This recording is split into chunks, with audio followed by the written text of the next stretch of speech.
Gotta admit, I totally dug the original Dead to Rights on last-gen consoles, even though it was basically Max Payne with a dog.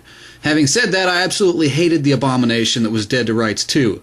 It seems the devs of the reboot/reimagining/remake Dead to Rights Retribution felt the same way, at least when you take the subtitle into account. Jesus, Red, are you out of your goddamn mind?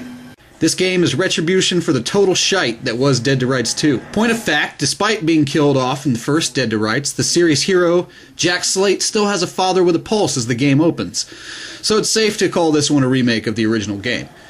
Granted, the storylines are different, but both sort of represent an origin story for our shoot first, ask questions later cop, and our rip your throat out, bark later canine.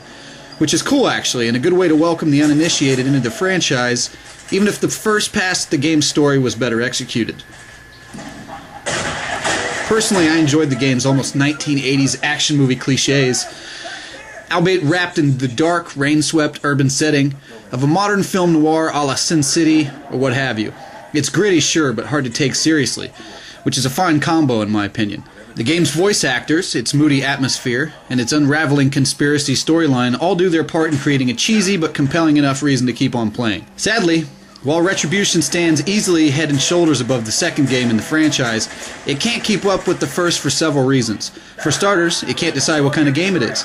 Is it a third-person brawler or a third-person shooter a la Gears of War, complete with cover mechanics and blind fire and whatnot? Or is it a stealth game, as in when you take over the role of Slate's favorite pet? Granted, I welcome a genre-bending game if it's executed well, but all of these elements, while cool, just don't come together. It's hard to feel like you're playing a satisfying third-person shooter, after all, when enemies charge blindly ahead at you despite all risk, just so they can go all MMA on your no-arresting ass, despite the lack of common sense one must have to charge unarmed a gun-wielding cop. Besides that, ammo is at an all-time low supply outside of a survival horror game, often forcing you to go toe-to-toe with the game's punks because you've got no other choice. A strict decision on the part of the game's devs to decide whether they were making them beat 'em up or shoot 'em up would have helped hugely, but at least they created a very enjoyable mess. In fact, the weird mishmash kinda gives the game some unintentional personality. Disarming foes only to shoot them directly in the dome is worth the price of admission, as headshots result in a satisfying slowdown of events that paint a vivid picture of some poor punk's brain splashing out the backside of his skull.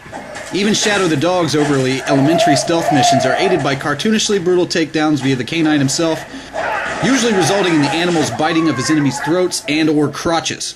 Dead to Rights Retribution won't be enough to resurrect an ailing franchise, one suspects, but at least it apologizes for the shit stain that was Dead to Rights 2. I enjoyed the pulpy storyline, the moody graphics, and the game's melee and firearm-based combat. The only problem is they feel like three separate games forced to share the same space against their will at times. The first Dead to Rights is still the one to beat.